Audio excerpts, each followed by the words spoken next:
السلام عليكم ورحمة الله وبركاته. أهلا بيكم في فيديو جديد. أتمنى أنكم جميعا تكونوا بخير. الفيديو بتاع النهاردة بناء على طلبكم، وكتير منكم كتبوا لي في التعليقات عايزين نشوف العربيات الأودي، وزي ما وعدتكم اللي أنا هعمل لكم الفيديوهات اللي انتوا تطلبوها. وانتوا بعد الفيديو بتاع البي ام طلبتوا انكم تتفرجوا على العربيات الأودي، تتفرجوا على العربيات وتشوفوا أسعارها، ونعمل نفس الفيديو بتاع البي ام بس في العربيات الأودي. وعلشان أنا ما أقدرش أرفض لكم طلب، فأنا دلوقتي موجود قدام فرع من فروع أودي اللي ورايا اهو. كل المبنى ده موجود جواه عربيات زيرو، وفي عربيات مستعمله بره. ان شاء الله هاخدكم دلوقتي ونروح نتفرج على العربيات واسعارها.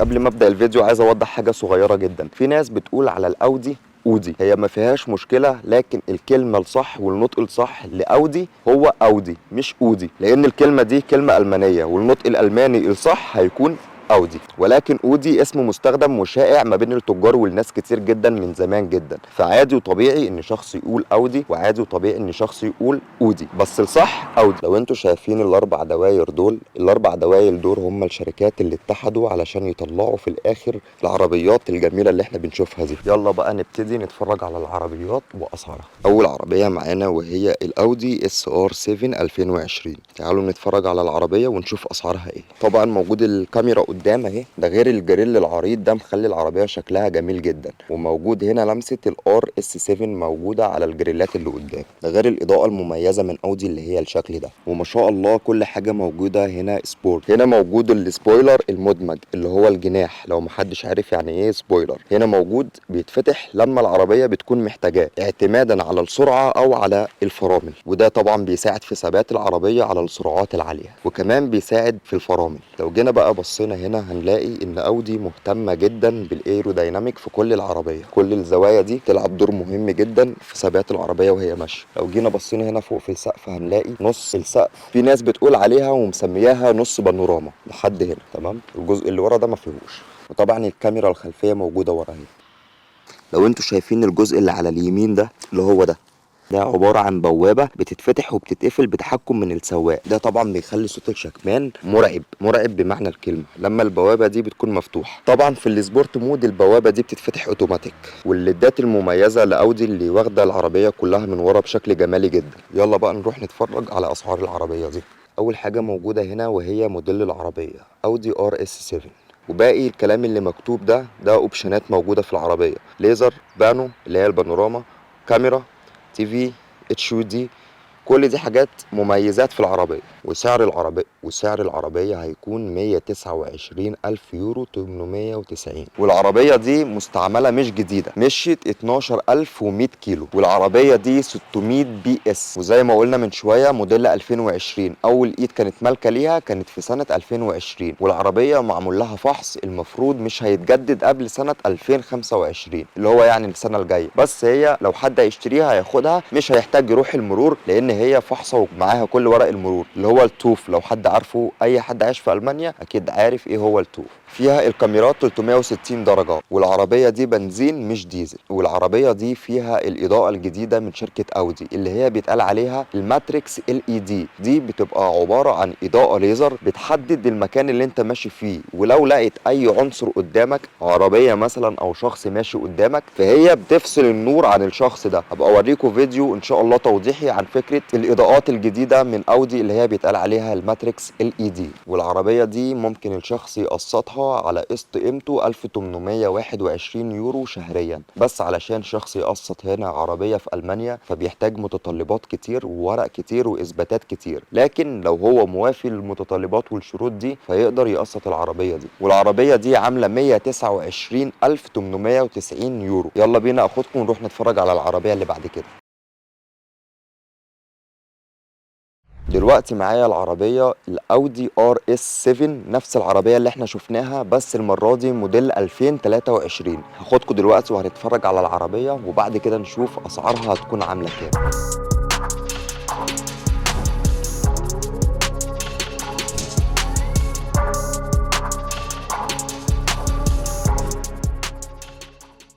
هنلاقي الجريل الجميل العريض، بس المره دي في العربيه دي المميز ان علامه اودي جايه باللون الاسود مش جايه باللون السيلفر زي العربيه التانيه، فشكلها بيبقى اجمل بكتير جدا لما بيكون كده الجريل كله واخد نفس اللون. طبعا موجود الكاميرا الاماميه والكاميرا الخلفيه زي العربيه اللي احنا شفناها من شويه اللي هي الاودي ار اس 7 2020. وهنلاقي الاضاءات الجديده برضو موجوده هنا من شركه اودي اللي بيتقال عليها ال اي دي ماتريكس او ماتريكس ال اي دي. مش عارف باينه معاكم الكاميرا اللي هنا دي ولا لا، بس مجرد ما بنشوف الكاميرا دي مع الكاميرات اللي قدام بنتاكد وبنعرف ان العربيه موجود عليها كاميرات 360 درجه. موجود برضو السبويلر المدمج مع العربيه اللي بيتفتح وقت الاحتياج، لمسه الار اس 7 باللون الاسود جميل جدا، بالاضافه ان العربيه كلها مط.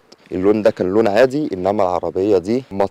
انا بعشق المط في العربيات. موجود نص بانوراما زي ما الناس بتقول عليها، مش كامله يعني، لحد نص العربيه هنا، نص السقف. طيب يلا بقى نتكلم عن مواصفات العربيه الجميله دي شويه. العربيه دي اول حاجه كده بسم الله 600 بي اس ما شاء الله. تاني حاجه العربيه دي مستعمله مش جديده زي ما قلت لكم من شويه، مشيت 17350 كيلو. والعربيه دي كان ليها مالك واحد بس قبل كده، مش اكتر من مالك. وعلى فكرة دي نقطة مهمة جدا حبيت اضيفها لمعلوماتكم، ان هنا في المانيا العربيات بتفرق في سعرها على حسب كان ليها كام مالك قبل كده. يعني مثلا العربية دي لو ليها مالك واحد بس هيكون سعرها عالي، انما لو في 2 ملاك كانوا مالكين العربية دي قبل كده فسعرها بينزل. 3 4 5 ملاك كانوا مالكين العربية دي، كل واحد فيهم بينزل من سعر العربية. فدايما هنا ممكن تلاقي عربية نفس العربية نفس الموديل نفس كل حاجة وتلاقي واحدة اغلى من التانية، وده بسبب اللي هي كان ليها مالك واحد بس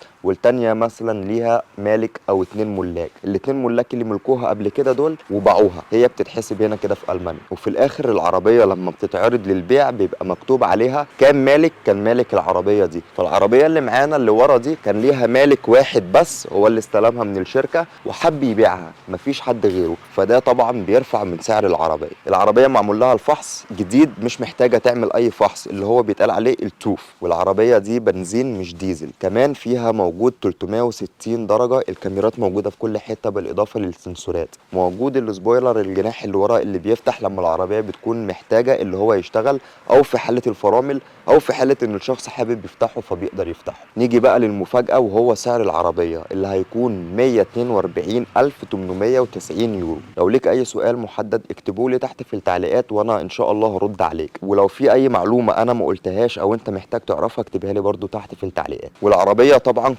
كواترو في الاودي يعني عربية دفع رباعي زي مثلا الاكس في البي ام. هنا الكواترو، اول لما تشوف كلمة كواترو في الاودي تعرف على طول ان العربية دي فيها دفع رباعي. يلا بينا نخش على العربيات اللي بعد كده.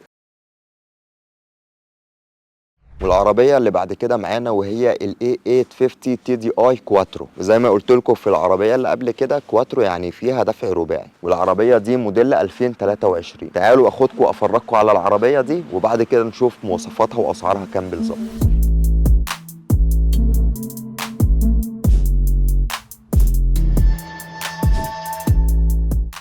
اول حاجه هبدا بيها وهو موديل العربيه دي موديل سنه 2023 286 بي اس. ويا جماعه لو حد بيتفرج ومش عارف البي اس ده عباره عن ايه وهو عدد الاحصنه، من الاخر بالبلد زي ما احنا ما بنقول العربيه دي كام حصان. كام حصان بيتقال عليها بي اس. فالعربيه دي 286 بي اس اللي هم 286 حصان. والعربيه دي مستعمله مش جديده، مشيت 27450 كيلو. العربيه فحصه ومش محتاجه تعمل فحص للسنين اللي جايه، لسه الفحص جديد فيها. ونقطه من النقط اللي بتميز المعارض هنا في المانيا وهو موضوع الفحص ده. معظم او 99% من العربيات اللي موجوده في معارض هنا في المانيا بتبقى فحصه، مش بتحتاج تفحص لما بتاخد العربيه، بيبقى معاك فتره سنه 2 لحد ما بتروح تاني تفحص العربيه دي. انما الوضع عكس كده تماما لما بتروح تشتري عربيه من تاجر سيارات او من شخص خاص، يبقى اوقات كتير جدا مش مجدد الفحص بتاع العربيه، انت بتاخدها من الشخص الخاص او من تاجر السيارات وبتروح انت تجدد الفحص بتاعها. ولو العربيه فيها اي حاجه هتحتاج تغيره وترجعه جديد علشان العربيه لما تروح الفحص تتقبل في الفحص. فدي نقطه ايجابيه مسؤولية كبيرة جدا بالنسبة لي لما الواحد يجي يشتري عربية من معرض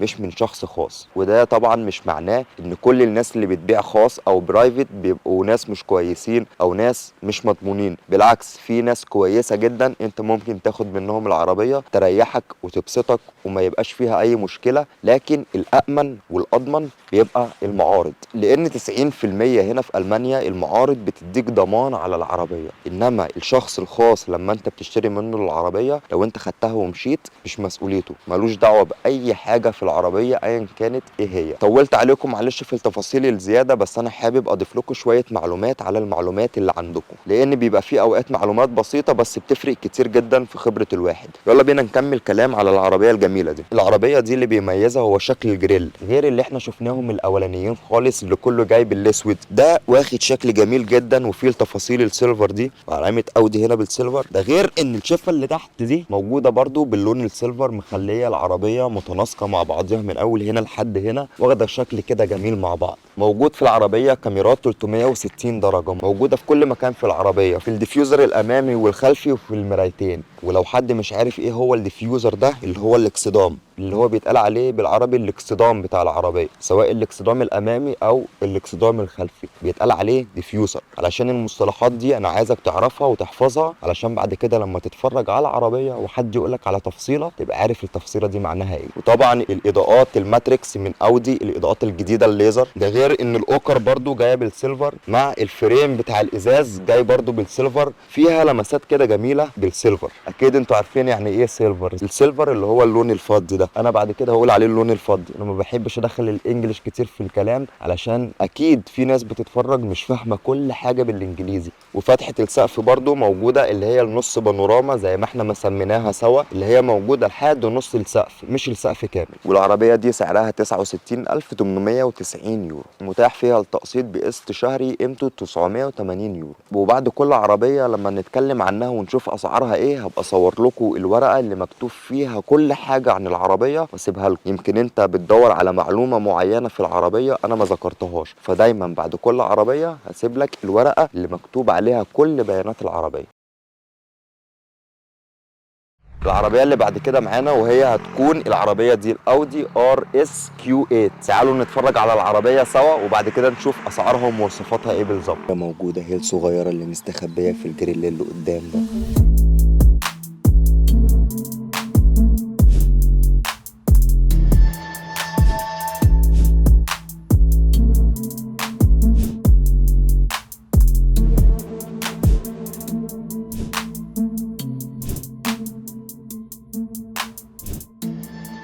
العربية دي موديل سنة 2023، موديل السنة اللي فاتت، مستعملة مش جديدة، ماشية 16450 كيلو، 600 بي اس. كان ليها مالك واحد بس، والعربية دي بنزين مش ديزل. موجود فيها الكاميرات 360 درجة، سعرها 145980 يورو. هسيب لكم برضو الورقة اللي مكتوب فيها كل مواصفات العربية لو انت حابب تتفرج على تفصيلة معينة انا ما قلتهاش. والعربيه اللي بعد كده معانا وهي هتكون الاودي كيو 2 موديل سنه 2023، موديل السنه اللي فاتت. يلا بينا اخدكم افرجكم على العربيه ونشوف بعد كده مواصفاتها واسعارها هتكون عامله كام. هنلاقي جنوط عادية خالص، مفيش 360 كاميرا، مفيش فتحة سقف، سادة كده جميل. دي بقى اودي الغلابة 150 بي اس، ماشية 34000 كيلو، بنزين مش ديزل. وكان ليها مالك واحد بس قبل كده، والفحص بتاعها متجدد. وسعر العربية 34890 يورو، حاجة كده للناس الغلابة هنا مقارنة بال 130000 يورو اللي احنا كنا بنشوفهم من شوية. دي تعتبر اودي الغلابة.